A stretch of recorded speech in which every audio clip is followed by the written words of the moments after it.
Buenas noches, sean bienvenidos de nuevo a un nuevo podcast de tecnología informática con Tomás González. Espero que os esté gustando este nuevo formato que estoy haciendo digamos, podcast semanal. La verdad es que estoy teniendo buenas métricas buenas métricas para lo que yo suelo hacer. Para lo que yo suelo hacer, la verdad es que está bastante bien. Bien. Pues nada, sean bienvenidos de nuevo a un nuevo podcast de tecnología informática con Tomás González. En este episodio hablaremos de un tema fundamental para cualquier equipo informático, que es la memoria. La memoria de un ordenador es como su espacio de trabajo o memoria de trabajo, donde se guardan los datos e instrucciones que la CPU necesita en ese momento para realizar cálculos o tareas. Si no hay suficiente memoria disponible, el computador debe ir constantemente a buscar datos en sitios más lejanos, como el disco duro, que lo vuelve más lento. ¿Vale? Para que nos hagamos una idea, bueno, esto se ve en la jerarquía de memoria, ¿no? Donde primero va la memoria, es a las memorias caché, L1, L2, L3, después a la memoria RAM y finalmente a las memorias secundarias, que son los discos duros, ¿no? De todas formas, esto lo hablaremos más adelante, ¿vale? Imaginemos una oficina, la memoria principal de la computadora es como tu escritorio, solo cabe unas pocas cosas a la vez, pero puedes alcanzarlo al instante. El resto de tus archivos importantes quedarían en un archivador separado, como el disco duro o SSD, y sacar algo de allí toma más tiempo. De forma que la memoria RAM de acceso aleatorio guarda lo que la CPU está usando ahora, mientras que el almacenamiento secundario, disco duro o SSD, guarda todo a largo plazo. Cuando enciendes tu equipo, la información vital, como el programa que arranca el sistema, viene de una memoria permanente, ROM o flash. Luego todo se mueve a la RAM para trabajar más rápido. En este episodio cubriremos los tipos principales de memoria, la RAM, la ROM, la memoria caché, la memoria virtual, la memoria secundaria, es decir, los discos duros tanto de 3,5, 2,5, SATA o SSD, y la memoria flash. Hablaremos de cómo trabajan físicamente, transistores, celdas y chips, y lógicamente, es decir, dirección de memoria, jerarquía de acceso. Además, utilizaremos analogías sencillas como un escritorio de oficina, un archivo o un asistente personal y ejemplos reales al abrir un programa o arrancar el sistema operativo para que todo sea accesible y entretenido. Comencemos. La memoria RAM, la memoria principal, también conocida como la memoria RAM y la memoria ROM. La memoria RAM es una memoria rápida y volátil. Volátil significa que se pierde todo su contenido cuando apagas el equipo. En la RAM se cargan los programas y datos de la CPU que la CPU necesita ahora mismo. Por ejemplo, si abres un navegador web o escribes un documento, las instrucciones del programa y sus datos se copian a la RAM para que el procesador los lea y modifique a gran velocidad. Cuanta más memoria RAM tenga tu ordenador, más programas o ventanas puedes mantener abiertos simultáneamente sin que el sistema se ponga lento. Físicamente, la RAM típica actual es de tipo DRAM, es decir, memoria dinámica. Imagina cada bit de datos configurado en un minúsculo condensador de carga junto con un transistor que lo refleja constantemente. Una buena analogía es pensar en cada celda del DRAM como un vasito de agua. Si el vasito está lleno, carga presente, se representa con un 1. Si está vacío, se representa como un 0. El transistor actúa como un grifo que vuelve a llenar el vasito periódicamente. Estos vasitos tienden a perder la carga. La RAM necesita estar siempre alimentada con corriente eléctrica y por eso es volátil. De hecho, los módulos de memoria son placas de circuito con múltiples chips de DRAM soldados. Estas placas se insertan en ranuras especiales de la placa base, cerca del procesador. Por eso, cuando miras un ordenador de cerca, verás unas tiras largas, que son los módulos DIMM o slots, pegadas a la placa base. Cada módulo puede tener varios gigabytes de capacidad. Cuanta más capacidad y más banda de memoria tenga el sistema, más datos puedes procesar rápidamente la CPU. Bien, hablamos de la memoria ROM. La memoria ROM o Read Only Memory, es decir, memoria solo de lectura, es todo lo contrario, es no volátil, lo que significa que conserva la información sin necesidad de energía eléctrica. Tradicionalmente la ROM era programable de fábrica y no se podía cambiar, pero hoy en día usamos en su lugar memorias flash no volátiles para los mismos fines. La ROM flash suele contener el firmware o BIOS UEFI de la computadora, es decir, las instrucciones básicas para arrancar el sistema operativo. Piensa en la ROM como un manual de instrucciones grabado dentro del equipo. Cuando lo enciende, el procesador lee estas instrucciones fijas para inicializar componentes y cargar el sistema operativo. A diferencia de la ROM no almacena programas ni datos temporales de uso diario.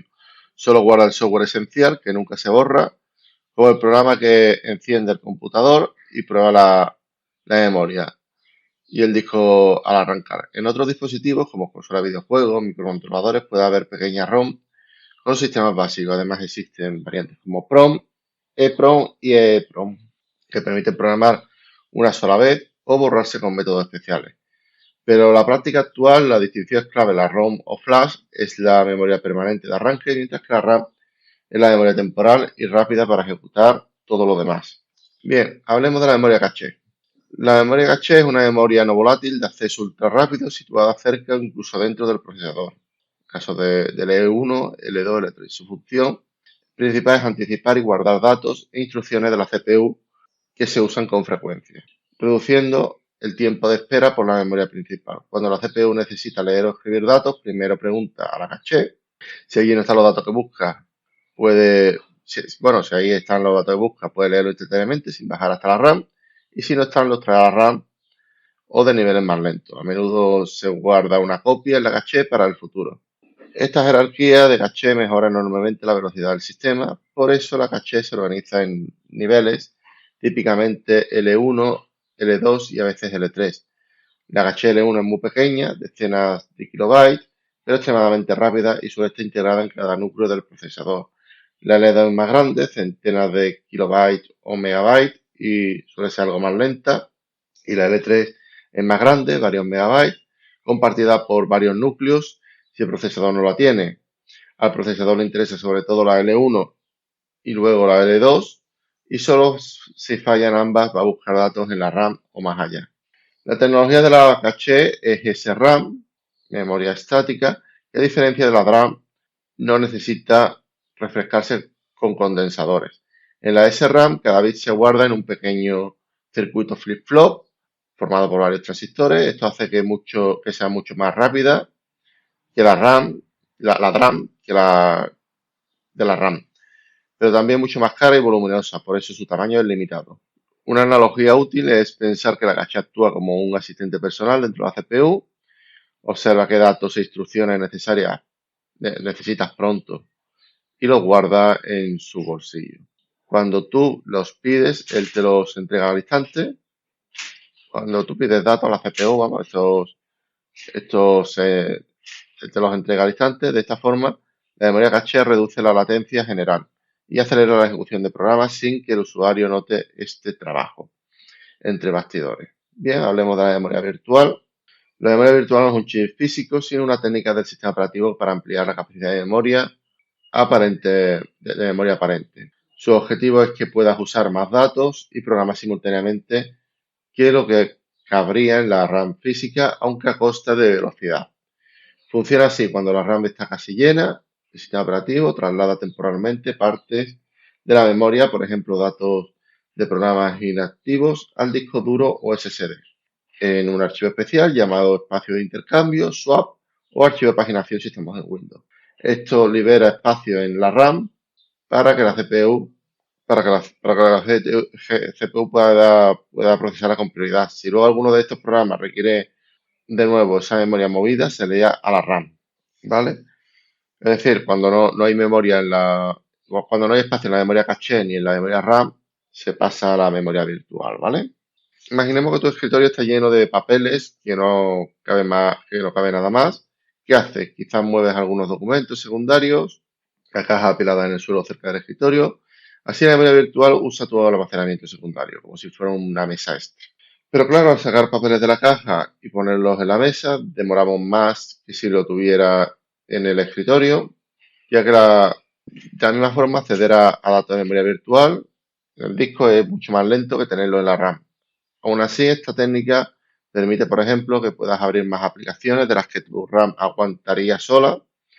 La memoria virtual es muy útil para evitar errores por falta de memoria física, pero abusar de ella hará que el sistema vaya mucho más lento. Bien, hablemos de la memoria secundaria, discos duros y SSD. La memoria secundaria o almacenamiento secundario incluye dispositivos como los discos duros, HDD y las unidades de estado sólido SSD. A diferencia de la RAM, estas son no volátiles. guardan los datos de forma permanente, incluso cuando la computadora está apagada. Mientras que en ellas, como en la biblioteca o almacén de tu ordenador, allí se resguardan el sistema operativo, tus programas y tus archivos personales para recuperarlo más tarde. El disco duro HDD usa platos circulares recubiertos de material magnético que giran a gran velocidad y cabezales móviles que leen y escriben datos sobre ellos. Es un sistema mecánico. Cuando lees o escribes algo, el plato gira y el cabezal se mueve hasta la posición correcta. Esto lo hace relativamente lento y también susceptible a golpes físicos.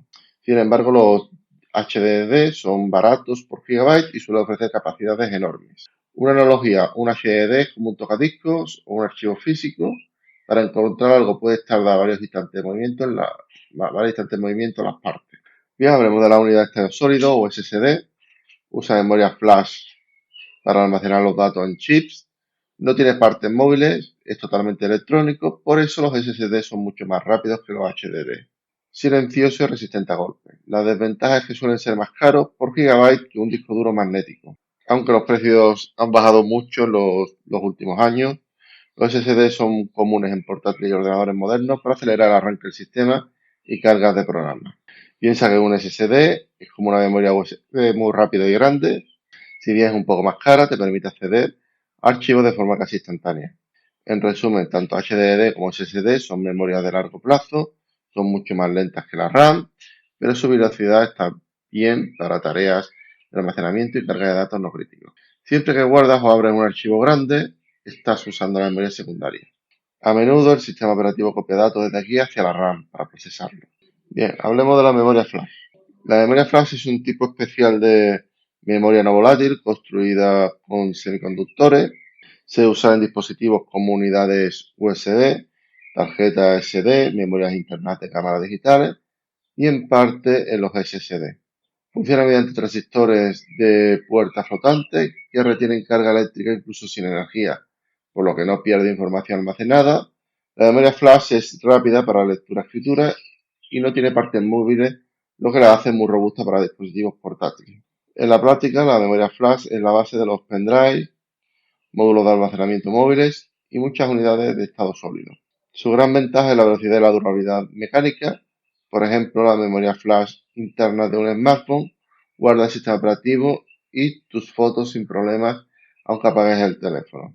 La contrapartida es que las celdas de flash tienen un número limitado de ciclos de escritura antes de gastarse, aunque en la práctica actual esto suele ser mucho mayor que la vida útil típica del dispositivo, ¿no? Del portátil o del ordenador. Imagina que la memoria flash como una libreta electrónica, puedes escribir en ella, borrar bloques de información cuando quiera, aunque no es instantáneo, borrar cada bit, se borra en bloques completos a la vez. Si bien la flash es más lenta que la RAM, es mucho más rápida que un disco duro mecánico.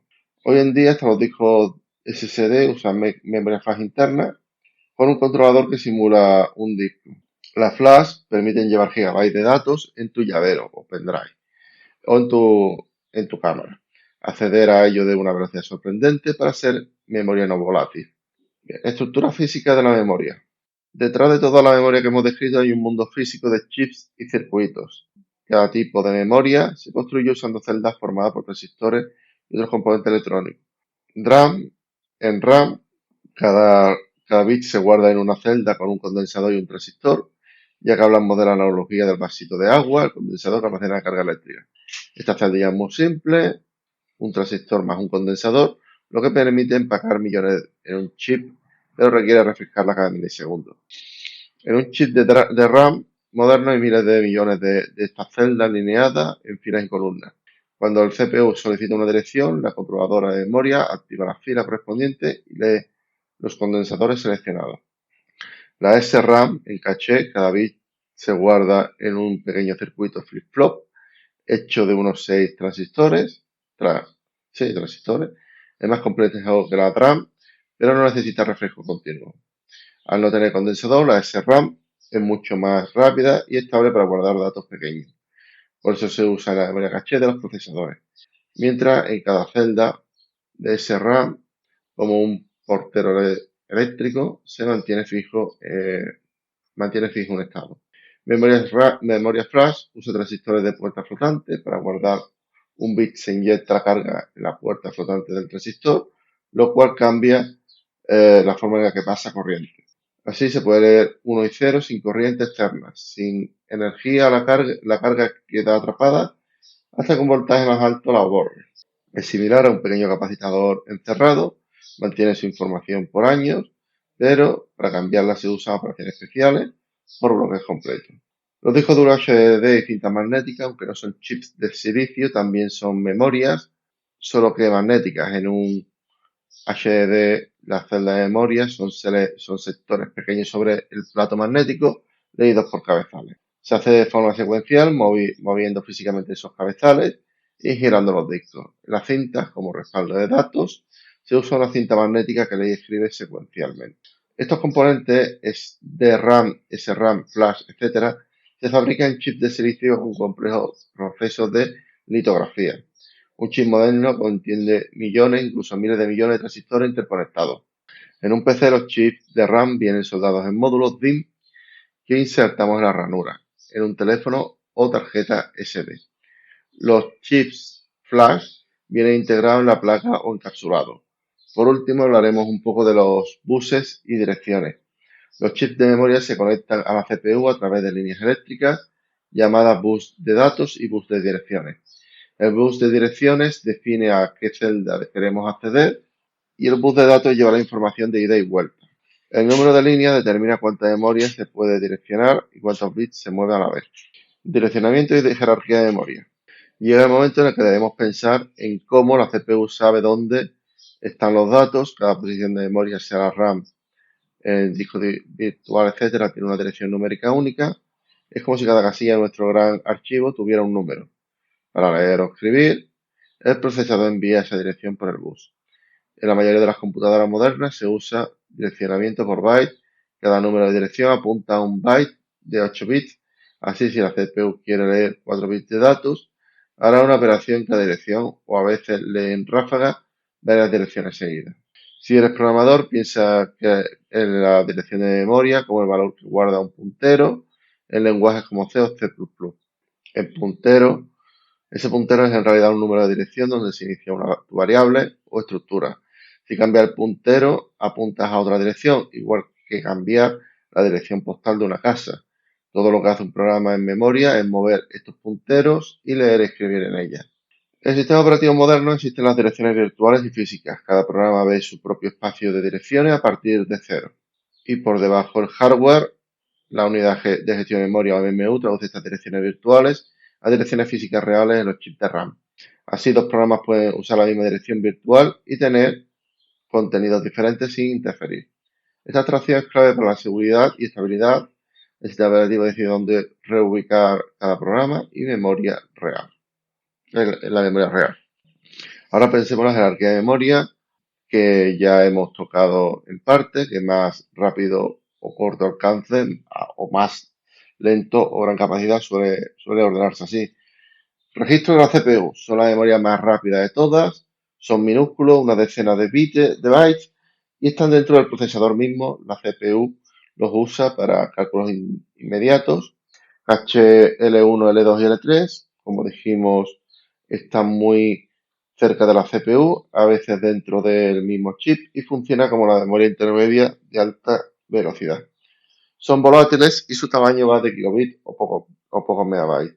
Memoria principal o RAM es más grande de varios gigabytes, algo más lenta que la caché y también volátil. Aquí es donde recibe la mayor parte de su datos de trabajo. Almacenamiento secundario, SSD o HDD, gigabytes o terabytes de capacidad, no volátil, pero muchos órdenes de magnitud más lento que la RAM. Aquí vienen tus archivos de largo plazo. Almacenamiento terciario, aún más lento para archivado a largo plazo o backups. Analogía global. Imagina que quieres cocinar usando recetas y utensilios. Los registros serían las recetas que tienes escritas en la pantalla justo enfrente, ultra rápido. La caché es un estante muy cercano donde guardan los libros de cocina y los utensilios que usan más. La RAM es el armario de la cocina donde guardan las ollas, sartenes e ingredientes con los que trabajas ahora. Y el disco duro o SSD es la despensa o bodega grande en otra habitación. Está llena de provisiones pero tarda tiempo en ir y volver. Cuanto más alta esté la memoria en esta jerarquía, menos demora tiene, pero también menos capacidad tiene de almacenar. Así, cuando la CPU necesita un dato, primero pregunta a los niveles superiores, registros caché, y si no lo encuentra allí, desciende a la jerarquía hasta la RAM y en casos extremos, hasta la memoria virtual en disco. Cada nivel extra significa mayor latencia de acceso, pero es el precio a pagar para tener tanta capacidad. El sistema operativo y el hardware trabajan unidos para que este proceso sea invisible al usuario. Memoria en contexto real, el arranque y uso cotidiano. Para cerrar, veamos cómo estos conceptos entran en juego en situaciones reales con nuestro PC o dispositivo diario. Al encender el computador, lo primero que ocurre es que el procesador activa el firmware que está en ROM o flash. Este programa envía un UEFI, hace un chequeo rápido de hardware y luego busca el sistema operativo en el disco duro o SSD. Una vez lo encuentra, carga el núcleo o kernel del sistema operativo en la RAM. Y listo, en este momento el computador ya tiene su cerebro en memoria. Cuando abres un programa, por ejemplo tu editor de texto favorito o un videojuego, el sistema operativo lee el archivo ejecutable del disco, copia sus instrucciones y datos principales a la RAM y a partir de entonces el procesador comienza a leer esas instrucciones de la RAM o directamente desde la caché si están allí. Y la ejecuta. Si haces clic en un menú, el CPU va a memoria para cargar recursos gráficos. Si guardas algo en pantalla, esos datos temporales quedan en la RAM hasta que los guardes en el disco. Todo esto ocurre millones de veces por segundo. En el día a día, cada acción que realizas implica movimientos entre memoria y almacenamiento. Por ejemplo, navegar por Internet cuando cargamos una página web. Los datos, texto, imágenes se descargan primero en memoria virtual o en RAM. El navegador los procesa en la CPU y los guarda temporalmente en la caché para futuras páginas. Si abre muchas pestañas y la RAM se agota, el sistema empezará a usar memoria virtual en el disco duro, haciendo que el sistema responda más lento, porque claro, si te has quedado sin memoria RAM, estás utilizando la velocidad del disco duro. Otro ejemplo cotidiano, en un smartphone, las aplicaciones están almacenadas en memoria flash no volátil y al ejecutarlas se cargan a la RAM o del dispositivo. La GPU del teléfono también tiene su propia VRAM, memoria de vídeo, para gráfico, ¿no? La VRAM, para que no lo sepa, una GPU es la CPU que tiene una tarjeta gráfica. La gráfica tiene una GPU, que es como una CPU, pero en gráfico, una VRAM, una RAM de vídeo, VRAM, y también tiene su propia placa, y también tiene su firmware, pero bueno, vamos a ir viendo poquito a poco. La VRAM se utiliza para gráficos y similar al concepto de caché de la tarjeta gráfica, guarda texturas e imágenes rápidamente accesibles. Cuando un juego mueve muchos objetos en pantalla, el uso combinado de la VRAM, RAM y caché de la CPU es esencial para que todo fluya sin cortes. En definitiva, todo lo que hacemos con un PC o cualquier aparato digital depende de estas memorias trabajando juntas, desde que enciendes el equipo hasta que guardas un documento o cierras una aplicación. La RAM, la caché del disco y la flash están intercambiando datos constantemente. Si algo falla o falla la memoria, por ejemplo, se apaga la luz sin guardar o la memoria RAM está llena. Lo notamos como pérdida de datos o lentitud. A comprender cómo funciona la memoria podemos apreciar mejor por qué nuestro equipo a veces se cuelga al abrir demasiadas cosas o porque los SSD más rápido aceleran el arranque y carga de programas. Conclusión. La memoria es el corazón que late dentro de nuestro dispositivo, marcando la diferencia entre un sistema rápido y uno lento. Este tipo de recorrido, en este recorrido hemos visto que hay varios tipos de memoria RAM. Acordaros que la memoria RAM es volátil. Está la memoria secundaria, la ROM, que es no volátil, etcétera, ¿no? Pues nada, voy dejando hasta aquí la memoria el podcast de hoy. Es un poco más largo de lo que hago en habitual, pero bueno, me parecía un podcast interesante y necesario. Y sin más, me voy despidiendo. Un saludo y hasta la próxima. Chao.